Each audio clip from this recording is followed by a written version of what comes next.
Chapter 27 Day 3, 1300 Hours.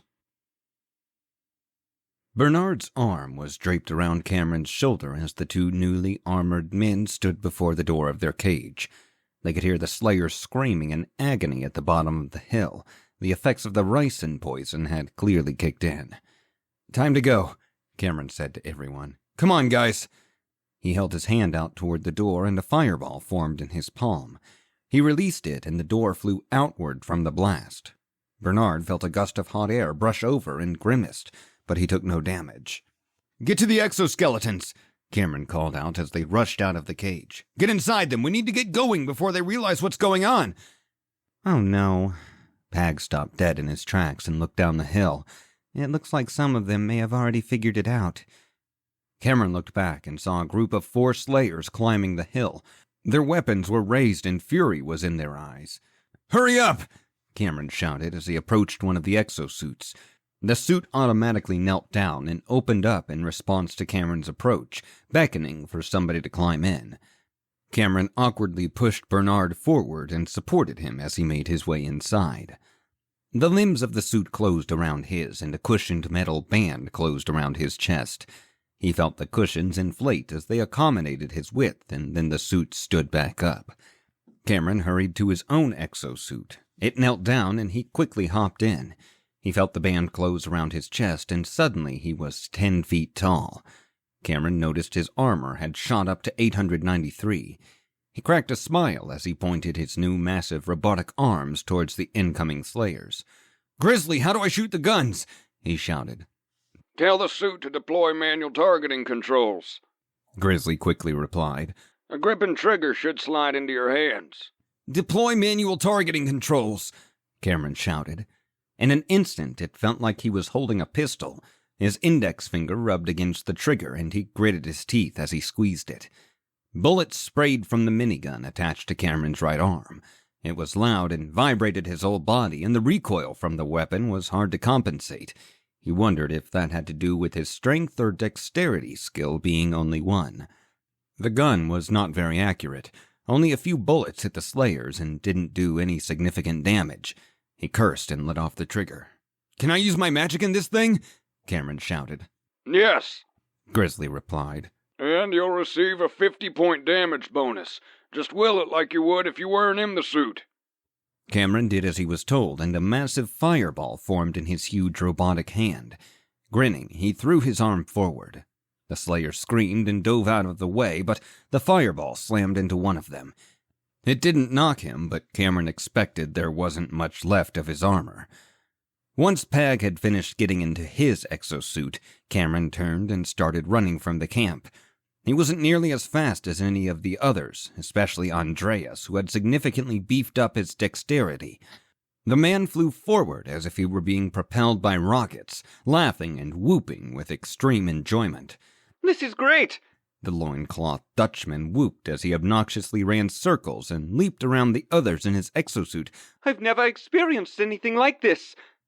Cameron was relieved that he could hear the others over the sound of his mechanical limbs moving.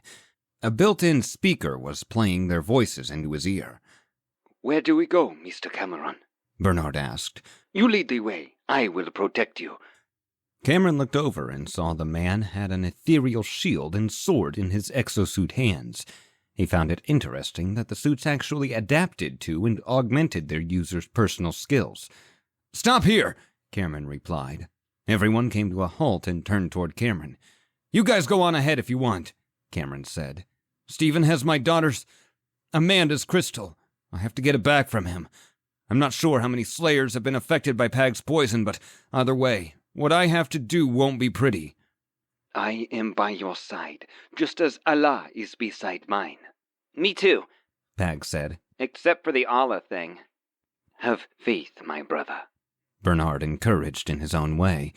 "God is with you." I can't," Andreas said, clearly disturbed by the idea of it. "I'm sorry, cowboy, but I have to go my own way. I am looking for somebody." "Then good luck, Andreas," Cameron said sincerely. "I hope the exosuit helps you find whoever you are looking for." Andreas nodded at Cameron and waved at the others. "So long, partners," he said as he turned. Maybe someday we will meet again. At that, he bolted in the other direction, away from Cameron and his friends. He was weird, Pag said when Andreas disappeared behind a hill. Yeah, a little, Cameron agreed. He shook his head to get his mind back on track and turned toward the others. Okay, so it's just us now. My main goal is getting Amanda's crystal. I won't leave without it, no matter what. Guys, if I die, then please, get her crystal and get it to the sphere. Cameron, you will not die, Bernard insisted. We will find a way. You must leave no matter what, even if we are forced to retreat. Your daughter depends on you being alive. Do not let your emotions cloud your responsibility to her. Cameron lowered his head and clenched his fists inside their robotic arms. He was anxious, worried. He had already let the girl down so much in the worst ways possible. How was he going to get through this? Cameron, open your chat, Grizzly's voice instructed. Cameron did as he was told, and a notification appeared. Incoming chat. Subscriber, Evan Jameson. Accept? Yes or no? Cameron, can you hear me? The gruff and gravelly voice of his father played in his mind. Can you hear me, son? Dad. Cameron's heart seemed to swell, and tears welled up in his eyes. The sound of the voice of his father, the man who had abused and terrorized him for so long, calmed him. It comforted him, and he couldn't help but wonder if this was what forgiveness felt like. Son, it's great to hear your voice. Evan choked for a moment, but was able to maintain his composure. Listen to me. That Somalian fucker is right, even though I can't help but hate his guts. One thing Amanda needs in the entire universe is you. Only you can protect her. Only you can give her a life. You are me, Cam, and I hate that for you. You think the same way I do. You react exactly like me. With that in mind, do not give into your inner darkness. Do not let your fear control you. Do not let your anxiety hold you back. You are at war, son. You can never doubt yourself, and your mission is the greatest mission there has ever been. I miss you, son. I miss you terribly. I miss your mama and your brother, and I miss all my grandbabies. Everyone's dead or left me, Cameron. Everyone except me and you. You have the chance to bring Amanda back. You cannot fail. And trust me, I know the pain. I know how hard it is. After your mama died, even though she and I weren't together, I never got over it. And after your brother ran off to Georgia after what happened to you and the girls, I never got over it. Cameron, son, that's what you need to learn. Forgiveness. Not from me, but you need to forgive Sarah, and most importantly, you need to forgive yourself. You need it all off your shoulders, son, because only one thing matters now, and nothing else can hold you back. Do you hear me? I hear you, Cameron whispered. He was holding back his tears, fighting his rage. Everything was coming to him so quickly, and it was hard to endure. So do it! Evan shouted. I love you, son. And I fucking believe in you. Okay, Cameron said. Okay. I forgive her. I forgive her. And I forgive you, Dad. And yourself? Evan asked. Cameron snarled and shook his head. I can't, Dad. You can! You're strong and I believe in you. I know you can do it. You have to. For Amanda! Cameron broke down. He saw the terrible night in his head once again. He saw the rain, the lights. He saw Sarah's bloody, mangled body in the seat of her SUV. He heard his sentencing, remembered his jail cell. It was all his fault, and he hated himself for it. Do it! But he couldn't continue feeling this way. Cameron fell to his knees and leaned forward. He looked down at the grassy ground beneath him with tears in his eyes. He wanted to scream, to throw up. Everything inside him told him to fight it, that he didn't deserve his own forgiveness. I love you, Daddy, Courtney's voice suddenly said in Cameron's head. He heard it clear as day. And then another. My daddy works on cars. My daddy is tall. My daddy is strong. I want to be like my daddy one day. It was the voice of Kayla, his youngest child. They were recordings. He remembered recording the videos on his phone a long time ago and watching them at night when he couldn't sleep. Never forget them. Evan suddenly returned with a broken voice. You are their father. You are Amanda's father. She needs you to be whole. Now, forgive yourself. I forgive myself, Cameron sobbed. I'm sorry. I'm sorry, girls. Daddy loves you. Cameron pushed himself up off the ground in time to see a small fleet of trucks driving his way. I have to go, Dad, Cameron said as the tears dripped off his chin. It's time for me to get to work. I love you, Cameron, Evan replied. Kill them all. The transmission ended and Cameron straightened himself out. Elevation complete. What? Cameron was rattled by the sudden notification. Elevation? What did that mean? Congratulations, Cameron. You are the first person in Bloodgames history to overcome the obstacle that held you back in life.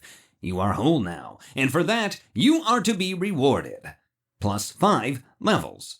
Level up! Congratulations! Your hard work, elevation, has paid off. You have reached level 17. You have obtained 5 stat nuts, 15 ability nuts, 15 skill nuts. Please allocate your nuts wisely. Your health and armor have been replenished. Ability, craft basic ranged weapons unlocked. Ability, summon ethereal cannon unlocked. Ability, craft fuel sources unlocked. Ability, customize basic equipment unlocked. Ability, lesser cone of fire unlocked. Personal ability discovered, a father's love. Children in your party gain plus 100% to armor. Killing a child will result in 1 day of imprisonment. You can remotely communicate with a child in your party no matter the distance. Whether they answer your call is a different story. Oh my God, Cameron whispered. As the trucks got closer, he opened his inventory. Immediately, he allocated his stat nuts into intelligence. He put 5 ability nuts into fire mastery and 5 into ethereal armor. Finally, he assigned 5 skill nuts into light armor. He looked at the affected stats. Armor, 457. Lesser fireball, 248 to 322 damage. Ethereal armor, plus 416 armor upon cast. His eyes also wandered to his new ethereal cannon ability. Ethereal cannon, level 1. Cost, 150 AP. Cooldown, 1 minute. 200 to 250 ethereal damage, plus 129 to 129 modifier. Total damage, 329 to 379.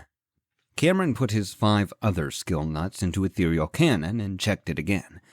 Ethereal Cannon, level 6, cost 150 AP, cooldown 1 minute, 200 to 250 ethereal damage, plus 254 modifier.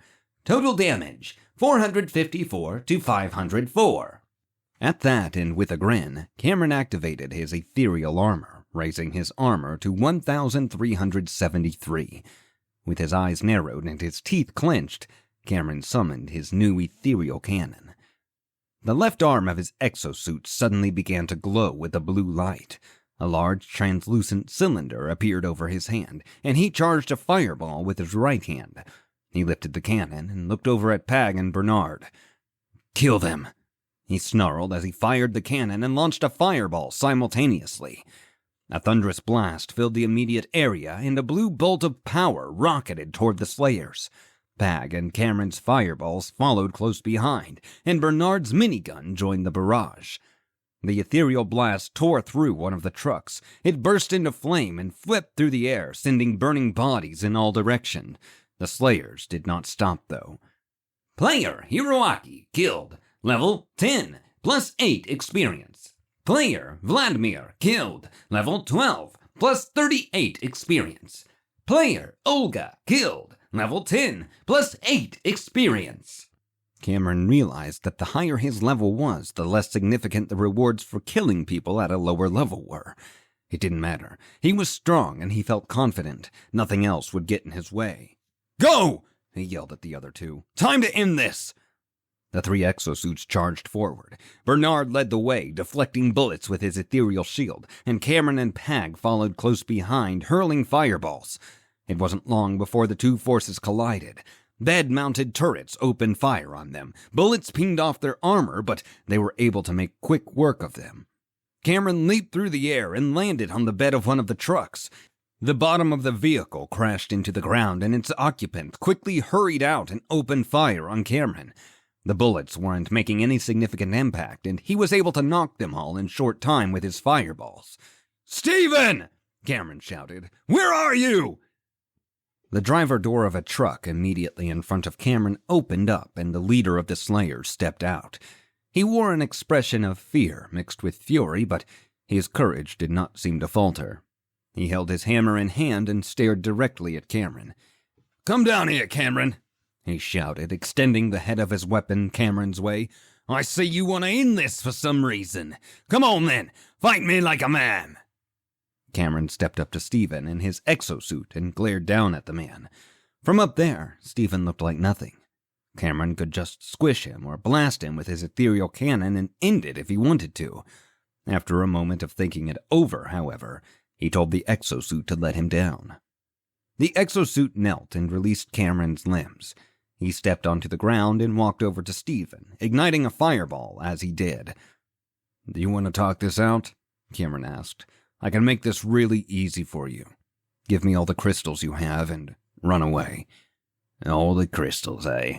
Stephen asked as he rested his hammer on his shoulder. He smirked and shook his head. "Cameron, I told you the rules. I hold on to the crystals." "Either the crystals or your life, Stephen," Cameron said. "Choose what's more important." "You know," Stephen waved a finger through the air as he started pacing around Cameron, "you've actually done me a service here. We're already half through the week, and my group has gotten very large. You thinned the herd, mate. Bravo. You, that kid, and his poison." "Last chance," Cameron said. "Give me the crystals, or what are you?" Stephen smirked. "Level 11 or 12, right? Cameron, I'm level 14. You wouldn't stand a chance against me. I'm just too strong for you." Cameron glanced down at his ethereal cannon and then up to Stephen. "Show me," Cameron said, raising his fireball in front of him threateningly, "because I'm not leaving until I get those crystals." Stephen narrowed his eyes and seemed to chew on his cheek for a moment. Finally, he shrugged and held his hammer in front of him. "Don't say I didn't warn you," Stephen sighed. At that, he lunged forward and swung his weapon down at Cameron's chest. It bounced off Cameron's armor, and Stephen's eyes grew wide. Cameron quickly slammed his ethereal cannon into Stephen's stomach and pulled the trigger. Stephen flew backward and slammed into the front end of the truck behind him. The bumper and grille caved in from the impact, and Stephen groaned. He growled and charged forward again, but Cameron hit him with a fireball and knocked him. "Give me the crystals," Cameron shouted as he knelt down and grabbed the hair on Stephen's head. "Do it and I might let you live." Stephen was silent, and then a brown leather bag appeared in front of him. Without a word, Cameron picked it up and placed it into his inventory. "Now, invite me to your party," Cameron ordered. "What?" Stephen asked. "What for?" "You're running out of time, Stephen," Cameron snapped. "Do what I say." Cameron received a party invite from the Slayers and joined. By then, everyone had stopped fighting and was surrounding Cameron and Stephen. Cameron briefly glanced at the curious faces, but then Stephen spoke. "Now revive me," Stephen ordered. "I did what you said." "No," Cameron shook his head. "Make me leader first." "What? Fuck you," Stephen choked. He was nearly dead, and Cameron shrugged. "Then die," Cameron said as he started to walk away. He got 2 steps before receiving a notification that he had been promoted to party leader. At that, he spun around and placed his hand on Stephen's back. "I forgive you, Stephen," he said. "Now, welcome to the Saviors." Pag cleared his throat behind Cameron, and Cameron turned around. Saviors is taken," Pag said. "Plus, we don't want that name, for reasons." "Fine," Cameron said. "Welcome to the Avengers." No, Pag said. That's not the best choice either. Welcome to the Rescuers? Really? Pag asked. Black Knights? How is that even a good guy name? Fine. Welcome to the party, Stephen, Cameron hissed. Name pending.